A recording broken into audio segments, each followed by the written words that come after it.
I never turn the fucking thing off.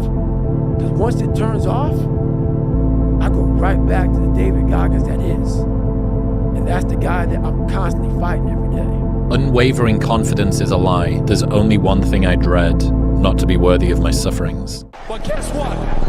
You will never feel this level of happiness if you don't go for something in your own life. When they knock you down, when they try on you, when they talk about you, and they try to put their foot on your neck. If you stay down, you will never ever get that resolve. Fortify your mind and feel this level of happiness as you rise. One time in your life, when I'm blessed to be able to feel this again and again and again and again and again. The more you complain, the less accurate your model of reality. So complaining is you saying, the world isn't delivering to me that which I anticipated or expected or desired from it, which is also you saying, I don't understand how the world works until it comes and meets me in reality. The thing was, when we were young, we're told we can be anything. Then we realize it's a lie. And then we realize we're telling ourselves it's a lie because we actually just realize how much work it's going to take. And we'd rather believe it's a lie than we're not willing to work hard enough to achieve these things. You got to be desperate. This is no game, this. It's like, my life is not everything I want it to be, and perhaps it's not everything that I need it to be. And by need, I mean my life is so unbearable that the suffering that's attendant upon that is make me nihilistic, cynical, bitter, resentful, homicidal, genocidal, unable to have a good relationship, prone to punish people for their virtues because of my jealousy, driving the proclivity to see evil everywhere except within my own heart. Like, these are problems, man. And you ask yourself, you sit on the bed and say, okay, man, I'm ready to learn something. Like, what's one thing I'm doing wrong that I know I'm doing wrong, that I could fix, that I would fix? It's like, you meditate on that, you'll get an answer. And it won't be one you want, but it'll be the necessary one. Talked about there's three primary things that everyone casts all their pain and suffering to, which is you have circumstances, you have other people, and then you have self, and that's it. Those are the three big ones that everyone puts all of their blame on. And so the first two obviously don't serve you. The third sometimes serves you depending on what you do as a result of it, right? And so that actually, those big three has just been a really easy filter. It's like, oh, am I blaming circumstances? Am I blaming other people? Am I blaming me? And obviously you want to skip to you because that's the only thing you can do anything about. You ask yourself, well, why am I trapped? And that's a hard question, right? Because some of it's your own inadequacy, a lot of it, and all of the part of it that you can deal with is your own inadequacy. And I've seen this in my clinical practice. People whose houses are built on foundations of sand, and the wind starts to blow and the floods start to rise, and they are in such trouble. Such trouble. If you're lucky and something terrible comes your way and you're reasonably honest and your relationships are in good order, maybe you won't end up in hell. And I mean hell, I don't mean death. There's lots of situations you can get yourself in where death would be far preferable to what you're going through. So you need to be afraid of that. It's like, don't lie. The reason why you're a loser, and the reason why you're not fucking making it, and the reason why you're trying to go through all these, I go to all these fucking conventions, speak all the fucking time. I look in the fucking audience, these people sign up, fucking every year to go to convention, thinking they're gonna learn something fucking different. No, you're lazy, you know exactly what to do, because even me, in my state of, I can't read and write, I knew exactly what to do. It just sucks doing it. There's no hacks, bro. It's you against you. You against you. And if you misunderstand that, you have a real problem. A real problem. I can understand you misunderstand me running down the street, shirt off, fuck this, yeah. I can get it, I get it. If you misunderstand what I'm saying right now today, the problem is you. And you don't want to fix it. He told me discipline is doing what you hate to do, but do it like you love it. You're nothing without discipline, because you give up under the slightest struggle without discipline. Discipline isn't just, oh, this person is, quote, more disciplined than this other person. It's like, no, this person is choosing discipline, this person is not. That's the way it is. So I think that's an important thing to remember. You have the option of being disciplined. When guys would come in, I would start telling them the opposite, which is you need to get on it. You need to be in here every day.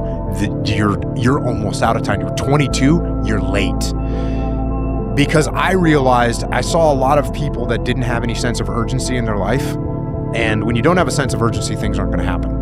You need to make things happen, as we already discussed. They're not just going to happen for you. You are not going to become a good fighter unless you make it happen. Never miss 2 days in a row. Yeah. That one missed day is a mistake, 2 missed days is the start of a new habit. And it's Looks like a man being stuck in a fucking dungeon and there's no fucking way out. But you have the fucking key. But you refuse to use it. The Queen of England died 18 months ago. She ruled an entire nation and accumulated more wealth than 99.9% of humans. And yet, you haven't thought about her, except for right now. No matter how big your dreams, you're gonna die. Everyone will move on. Do what you want. It sucks to not be liked, but it sucks more to not be yourself. Yeah, it's really interesting when we think about what tactically happens when someone dies, right? Like a lot of emotion exists in the vague, but far less in the specific, because you plan your funeral, right? And then you think that everyone's going to be standing there just forever changed because of the death and the impact that you had on their lives. But the reality is there's going to be a caterer at the funeral. Some people are going to like the food. Some people are going to comment that it was too cheap, the food that you had. They're going to have comment on the venue, like, oh, I don't really, it's a little hot. There's going to be somebody who's going to make a list of people and they're going to check them off. Some people aren't going to be able to make it last minute because things came up and it got busy. And after the whole funeral's over, everyone's going to go to a restaurant and just eat dinner and then move on with their lives. And so, not to say that the people who mean a lot to you won't remember you to a degree, sure. But on the macro scale, when I think about somebody like the Queen who accomplished so much in her life as the zenith of accomplishment, and most people probably haven't thought about her today, except for the fact that we just brought it up. And so I think that whenever I have my harder times, that's my reminder to self of the absurdity of it all, which is like someone's going to argue over what appetizer they're going to serve when I die. If you're talking about beating everybody else on the planet to a thing, what you're actually talking about is what are you prepared to sacrifice psychologically, physically, existentially, relationally, socially, in terms of your self-esteem, your confidence, everything. Everything around you that you call life was made up by people that were no smarter than you. To shake off this erroneous notion that life is there and you're just going to live in it, versus embrace it, change it, improve it, make your mark upon it. Louis, a moment of pain is worth a lifetime of glory. Remember that. There's no losing, only learning. There's no failure, only opportunities. And there's no problems, only solutions. So to me, what failure is the mother of all success. If it wasn't for Michael Jordan getting cut from his 9th grade basketball team, he wouldn't have become Michael Jordan. If it wasn't for, I seen an article the other day where they were talking about Oprah Winfrey and how she got fired because she wasn't good for television. You got people like Walt Disney who got fired, if I'm not mistaken, from a newspaper saying he had no imagination. Thank you for all what you've done. Thank you for beating me, because beating me, he made me a better fighter, a better person. In this camp, I didn't around. If you know me, you know I like a vacation, but I didn't around. I stayed on the grind, and I put myself through it. You be seeing me on Freestyle Band on YouTube. I've been putting it. I don't put my highlights on the gram. I put the work. I get tired, so that way when I'm in here, I don't get tired. All they can do is learn and come back bigger, better, stronger, because all it's going to do is lead you in the right direction.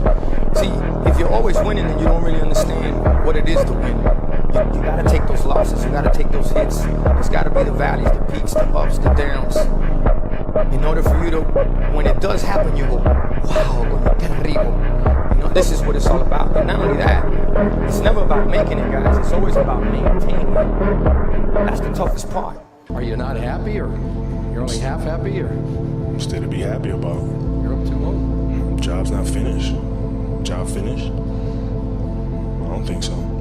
But if I'm feeling bad, that doesn't mean I'm doing bad. That doesn't mean I am bad. That doesn't mean that I can't still take some action. I guess it comes down to a simple choice, really. Get busy living, or get busy dying. That my brain doesn't dictate how. My brain does not get to choose. My brain can feel a certain way, but it's not going to choose how I behave all the time. I just can't let it do it anymore. In my clinical practice, in 20 years, working with every sort of person you could imagine, I never ever saw anyone get away with anything even once. So, yeah, we're all subject, not least to the judgment of our own conscience. Try to escape from that. 'Cause no one can escape from that. Because yeah, nothing changes and nothing changes, man.